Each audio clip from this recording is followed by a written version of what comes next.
Well, hello everyone, and welcome to session 7 of the 6th iteration of our massively open online course for the master's degree in digital currencies for the University of Nicosia. I'm Andreas Antonopoulos, and I'll be answering the questions you had from the forums.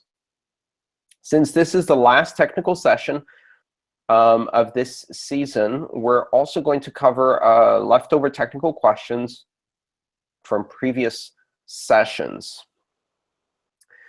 Some of these are pretty high level, some of them are pretty technical. Roland asks, there's a fungibility or sending Bitcoin from and to certain addresses or services. Traceable currencies also don't protect balance privacy, which makes the individual user vulnerable to targeted attacks. So considering this, my question is as follows. Is it, in your opinion, possible to have functioning cryptocurrency if fungibility isn't enforced at protocol level and the default option for every transaction? Roland, in my opinion, it is possible to have a functioning cryptocurrency if fungibility isn't enforced at protocol level and the default option for every transaction. I bring to you Exhibit A, Bitcoin. Bitcoin is a functioning cryptocurrency that does not have fungibility enforced at protocol level and the default option for every transaction. So it is possible. Is it resilient, and can it resist censorship attacks over the long run? Probably not. So I think fungibility is one of the things that need to be improved overall in Bitcoin. But you have to look again at the system of digital currencies as a whole, and being able to move in and out of various cryptocurrencies means that fungibility is one chain away, even under the current circumstances. I found it very interesting recently watching the scaling conference in Milan that about half the program was about fungibility, privacy, anonymity, services, protocol enhancements, and things like that. So I think we are going to see it in Bitcoin, and it is a really important part of having a functional medium of exchange currency.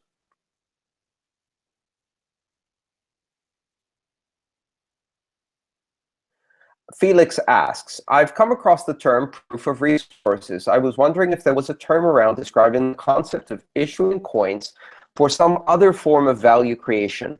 In the case of Steemit, the subjective value of users creating and curating content. Yes, in fact, there has been for some while the term proof of publishing that really creates this concept of using publishing, participation in social media, curation, editing, commenting, liking and disliking content. All of those things can be considered part of some kind of proof of participation, proof of publishing mechanism. I think we're going to see a lot more of that. I also think it's not going to be very successful until you have a lot more people involved in the space of digital currencies. Until then, the density of users in these small social media offshoot sites is too small to really make a meaningful impact. But I think at some point, it's inevitable that this will have an impact on social media.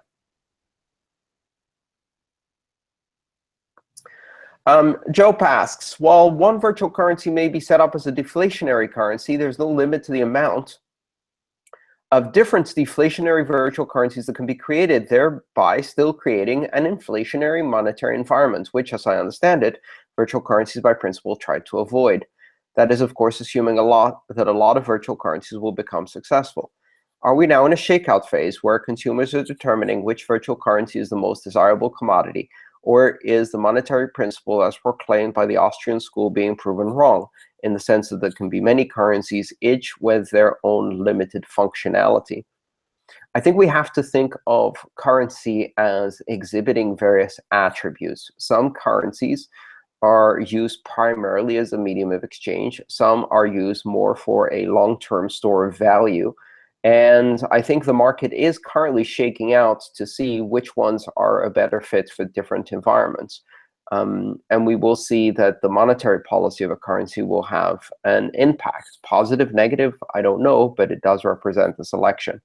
I can't really tell you if the monetary principles of the Austrian School of Economics is being disproven or not, or in fact being proven. I think we're going to have to wait quite a while before we see that. So yes, I would say the market is in a shakeout phase, but in a very slow motion shakeout, which will take probably more than a decade.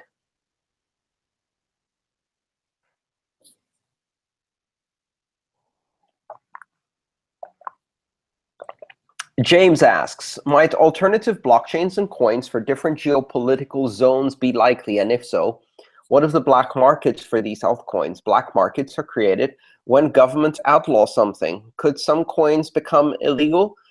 James, yes, coins are already illegal. Some coins are illegal in some places, and some things will always be illegal in some places and not illegal in other places. Illegal is a matter of zoning, of geopolitical zones, of jurisdictions. Some alternative blockchains and coins may end up appealing or addressing a particular geopolitical zone per se, but I think those will be much more limited in their usefulness than global, borderless, international, transnational, non-national currencies that we already have today. And in some places, those will only exist on the black market. And in some places, forms of money that are not approved by the government will become illegal if there are not already. And in some places, they are already illegal. So yes, I would expect we're going to see a lot of these things receive pressure. And we'll see a lot of different black markets, white markets, gray markets, and different geopolitical zones. One thing to consider is that for national governments that are attempting to reduce the spread of cryptocurrency, trying to block them and creating a currency that fits in a specific geopolitical zone is more likely to backfire. Highly tuned a currency in a very specific language, tuned for the geopolitical realities of a specific area, may end up being more successful, more disruptive, more influential, more mainstream, but less flexible than a global currency.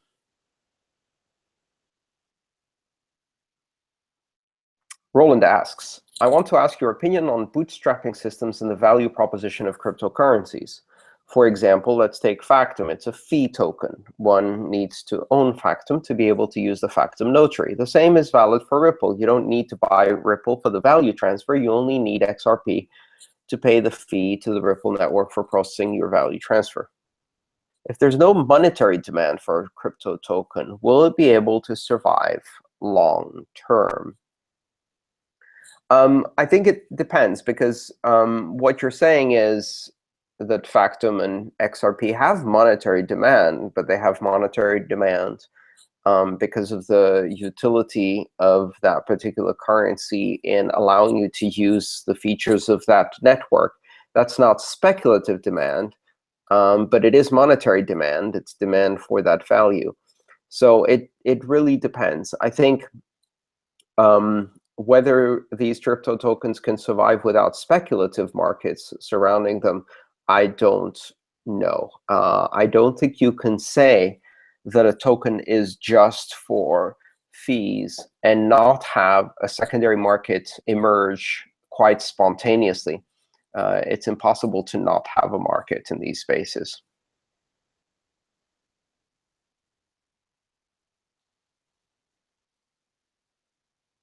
All right, let's see the next question.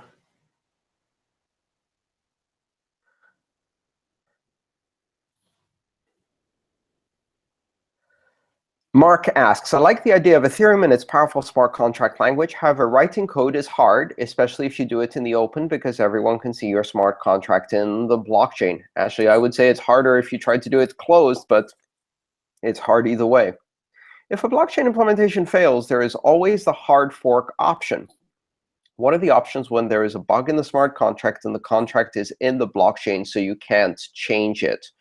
Well, as you said, there's always a hard fork option, and if the contract is important enough, apparently that's going to be the solution.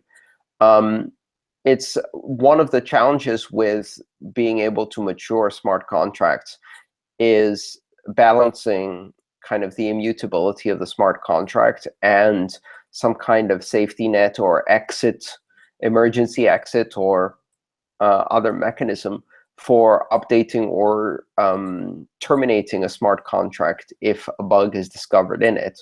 And of course, part of the problem here is that sometimes the bug is in the code that allows you to change the smart contract as it was in the DAO, and then you can't use it. So this is a risk, and it also is something that is going to make it so that smart contracts take time to mature and incorporate these features so that they are robust to bugs. But of course, that doesn't mean that you won't have mature, effective, well-tested, well-running smart contracts. It just may take longer than people anticipate to do that.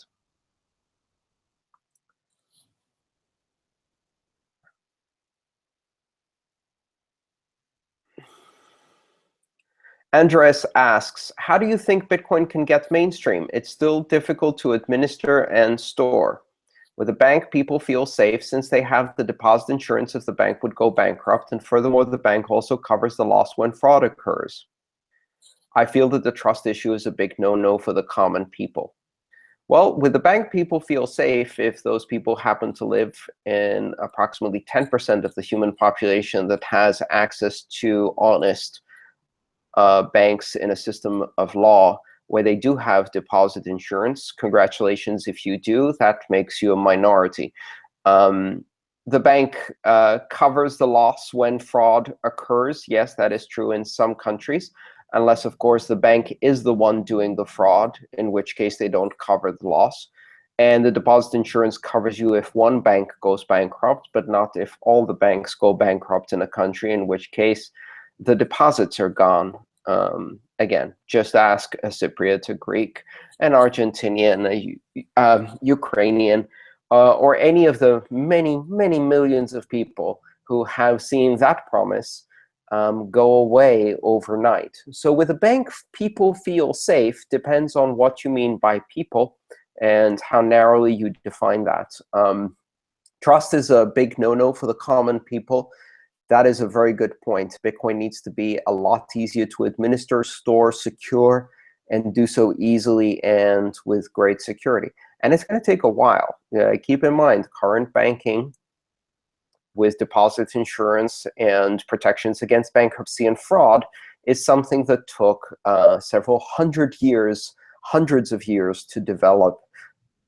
I think we will see that digital currencies will develop programmable security and consumer protection that will be far more robust than the institutional protections we see in traditional banks, which quite often fail. Now, will that happen in 10 years? Probably not. We're in year 7 right now. But once it does happen, then the kind of security that you can get with these digital currencies will far surpass that of institutional banks.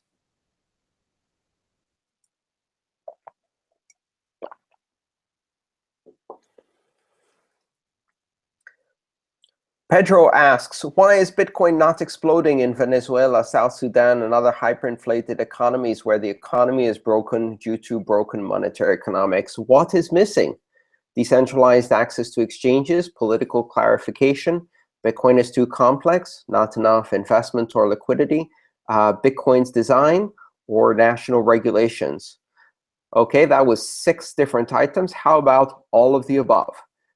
Yes, we are missing decentralized exchange access. Yes, we are missing political clarification or outright political hostility in some countries. Yes, Bitcoin is too complex. Yes, there's not enough liquidity. Yes, the Bitcoin design is still cumbersome and doesn't scale to the numbers that we would need.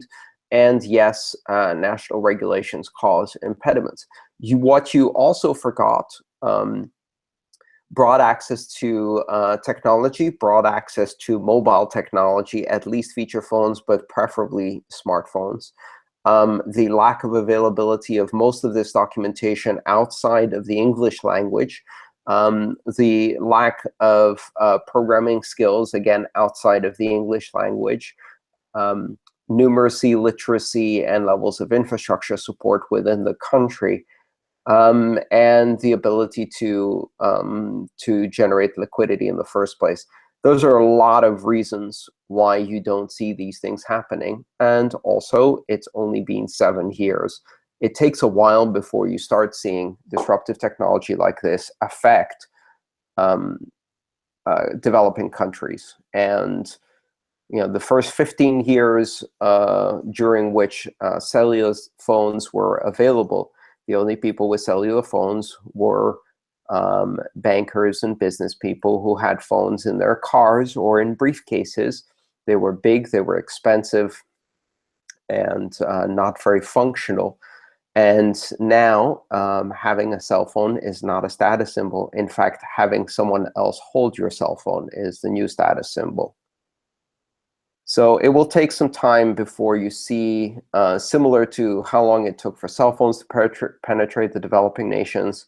But once they did, they were everywhere. I think we're going to see something similar happen with the availability of digital currencies. Jerome asks, Andreas, you stated that proof of work is not a waste of energy, but rather the cost of a secure network by spending real Earth resources. Where does that leave other proof of systems like proof of stake? What implications does this have for blockchains that do not use or move away from proof of work? Well, Jerome, we don't know yet, and we won't know until we see wide deployments at scale of systems that are alternative to proof of work. Right now, the only ones we've seen have been very, very small scale, and that's not a very good test. Maybe proof of stake will create different characteristics and behaviors than proof of work. Maybe proof of stake and proof of work will work well together, with checkpointing of a proof of stake chain inside a proof of work chain to gain more immutability, or through hybrid systems. But we'll see. Lucas asks a follow-up question. Do you think that proof of stake is the wrong approach for a decentralized currency? Would it not centralize power to holders, or the rich get richer, especially where there are pre-mined tokens?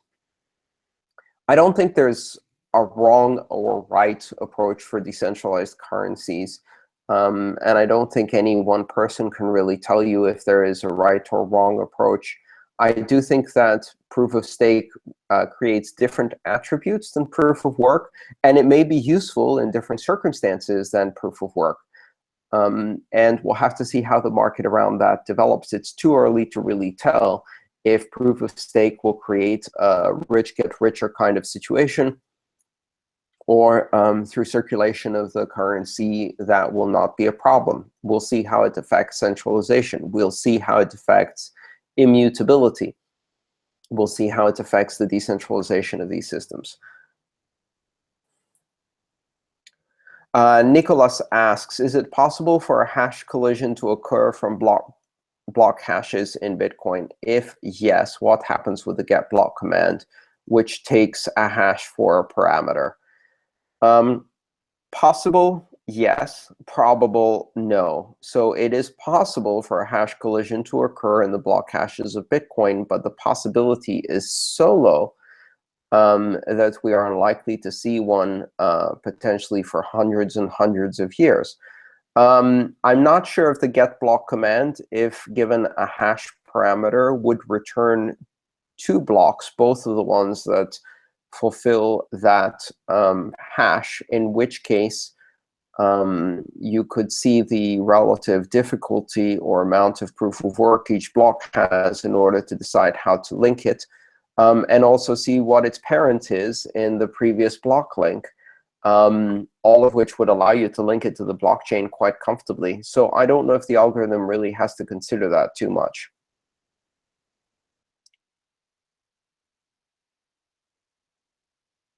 So Jesse asks, a few videos back, you mentioned something along the lines of, there's no such thing as a sender address or a recipient address. It's a systems of inputs and outputs. Inputs are unlocked, and those value is locked in the outputs. I want to make sure I fully understand this. When person A sends 1 Bitcoin to person B, the Bitcoin itself is not being transmitted. Rather, person A wallet creates 1 Bitcoin and sends a new key to person's B wallet. Is that correct? No, that's not how it works. So what happens is person A's wallet creates a transaction. That transaction consumes inputs from 1 or more addresses, 1 or more keys, 1 or more outputs that are available to person A to spend. Maybe they spend those outputs with signatures from private keys. Maybe they solve a multi-sig. Maybe they provide some other unlocking script. It doesn't really matter. A bunch of inputs are spent in a transaction with the appropriate signatures or unlocking scripts. Then, in that same transaction, a bunch of new outputs are created, and these are locked to person B address, to the address of person B. Or there might be outputs to multiple people, including an address for person B, a script for multisig, or a change address for person A. So you can lock outputs to addresses. You can lock them to scripts in general. You can lock them to a number of different things. So person A sending 1 Bitcoin to person B creates a transaction, which unlocks some of the inputs they control, and then locks some of the outputs to an address belonging to person B. And then person B can unlock those outputs and lock them to someone else with another transaction.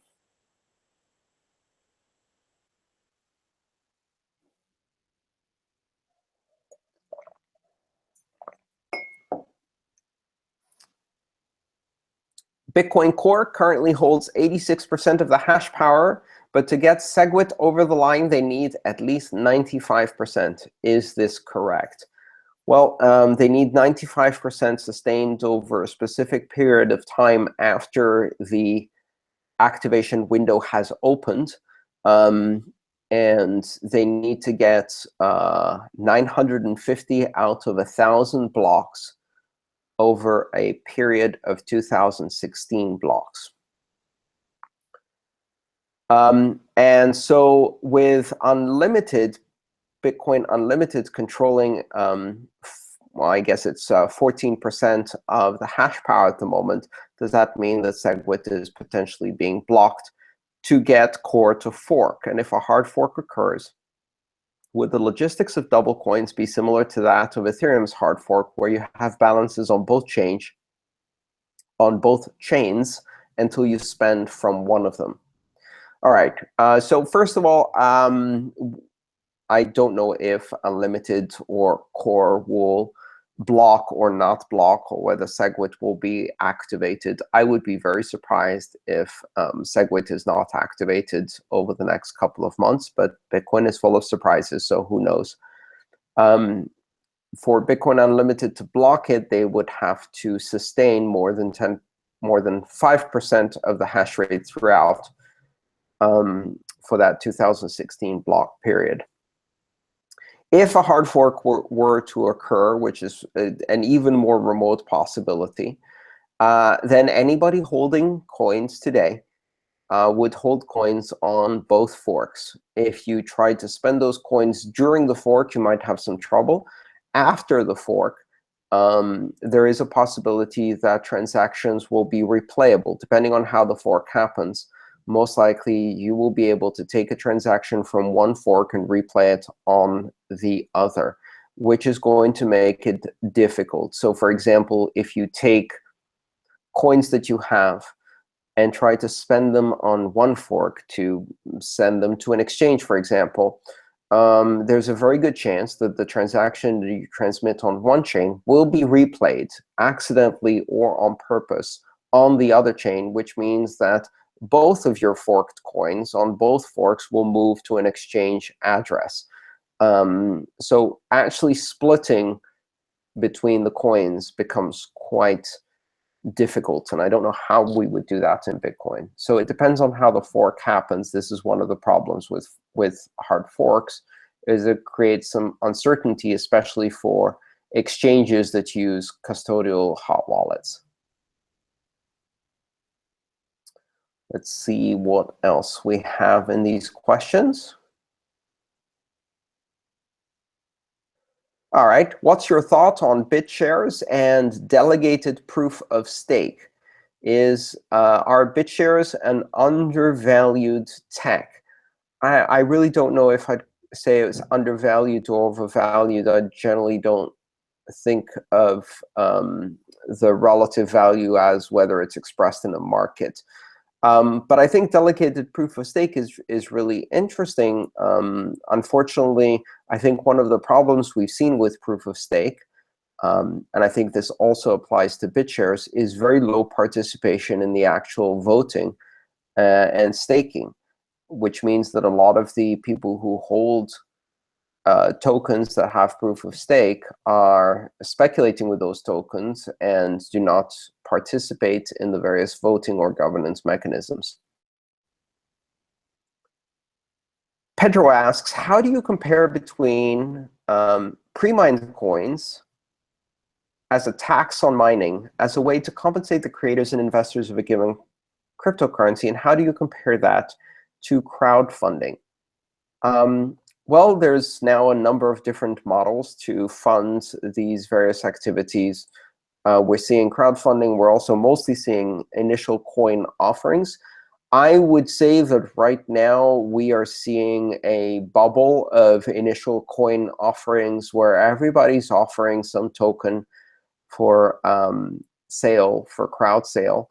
And I would be shocked if fewer than 90% of these things crash very shortly after being launched without any serious effect. At the moment, I would say we have too many crowd sales of tokens with too few really interesting, good ideas out there. And so I think a lot of this is a waste of time and a waste of investors' money. I would be extremely careful and skeptical in participating in these. But caveat emptor, you might find something very interesting if you play around with these things.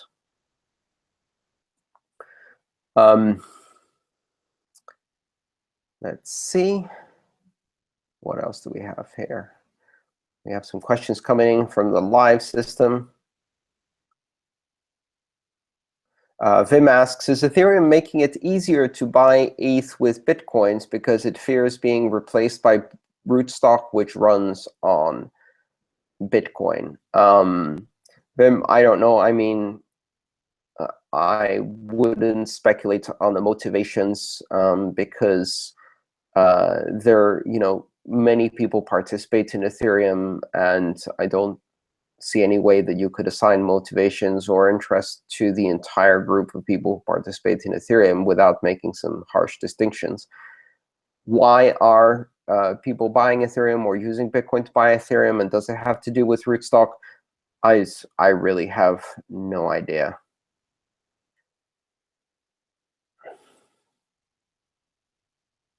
Pedro asks, can you imagine blockchain technology being used in other alternative economic systems to a free market economy? For example, resource-based economies promoted by the Venus Project and Zeitgeist movement, where access is what matters. There is no particular reason why blockchain technology or digital currency or decentralized currency technology has to be a free market economy. I think that it seems very well suited to a free market economy. But I think you could also arguably create programmable money that serves other forms of economy that are not based on free markets.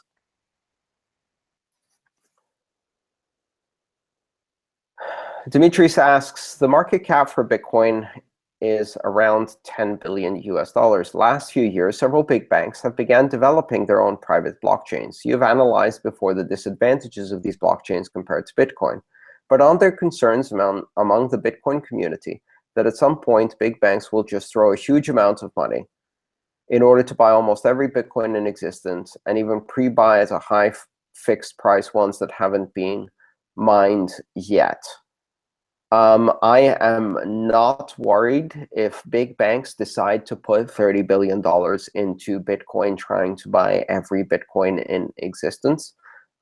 In fact, I would welcome that. Let them try.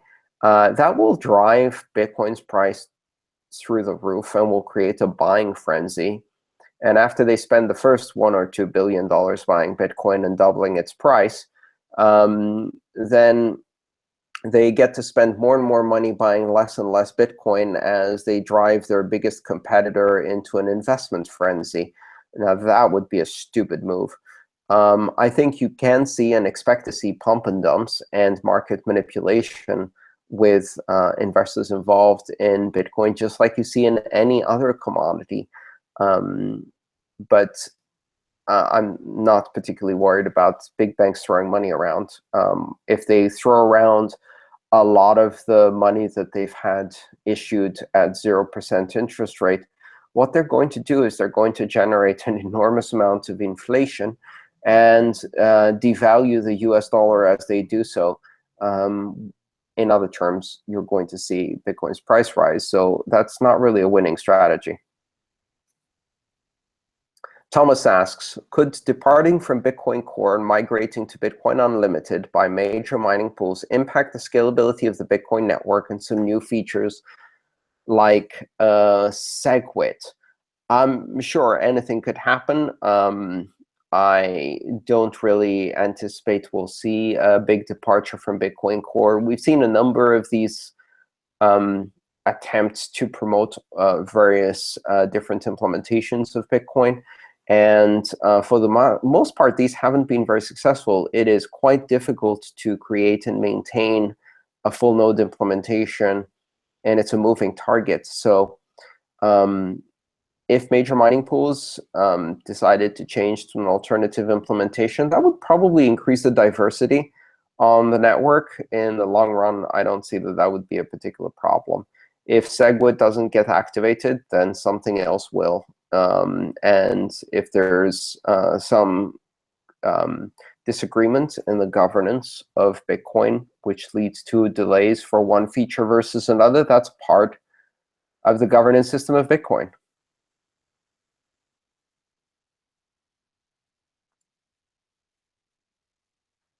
And let's see, I think that covers all of the questions we've had for technical issues from the previous 7 sessions.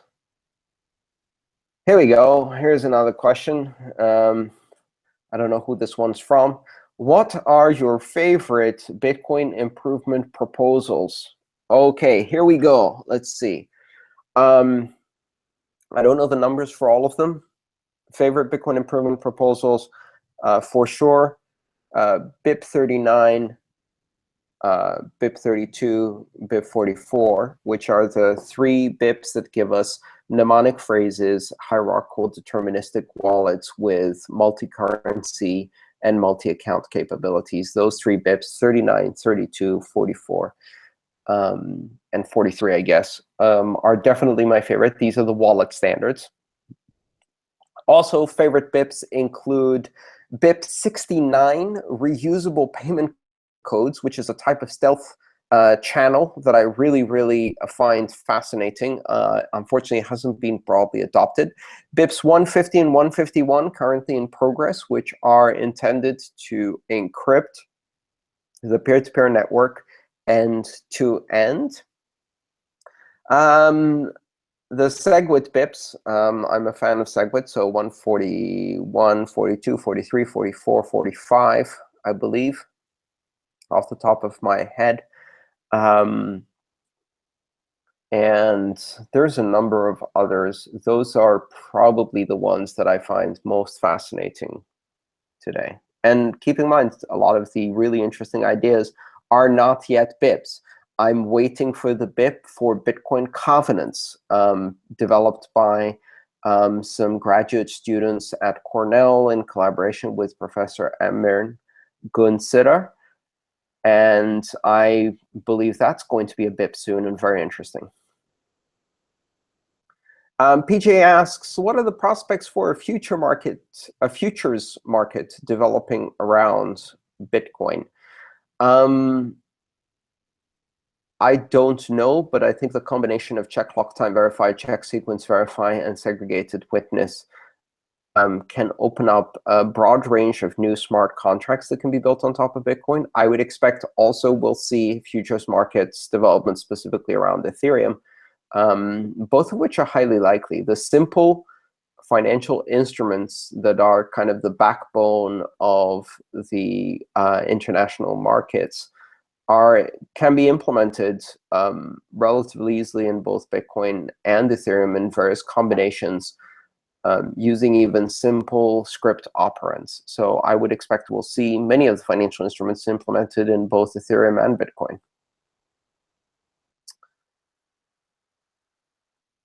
Let's see if we have any more questions from the forums.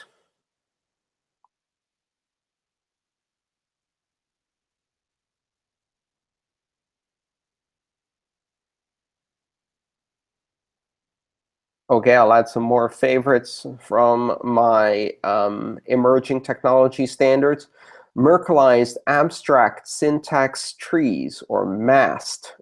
MAST is a way of breaking down a conditional script into components that form the leaves of a Merkle tree, whereby when executing the conditional expression, you only need to reveal one branch of it, the branch that you wish to engage to unlock the output, and provide a Merkle path showing it's part of the Merkle root.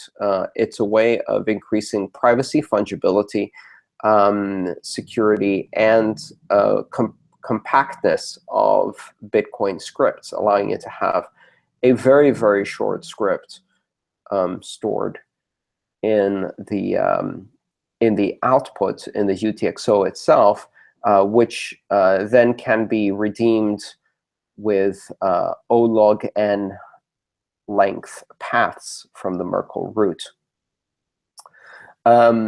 In addition to Merkleized abstract syntax trees, I'm also fascinated by confidential transactions, which is an implementation of homomorphic encryption in order to encrypt the values of transactions. This combined with address mixing technology. And of course, one I've spoken about many times, Lightning Network, bidirectional state channels routed over an onion routed network, Lightning Network, I think is a fascinating technology that is going to add a lot of useful capabilities to Bitcoin.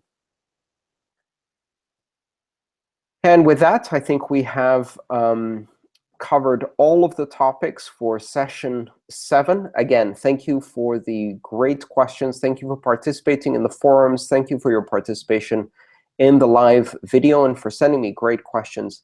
This is Andreas Antonopoulos. This has been session 7 of the 6th iteration of the Massively Open Online course for the master's degree for digital currencies at the University of Nicosia. Thanks for joining me.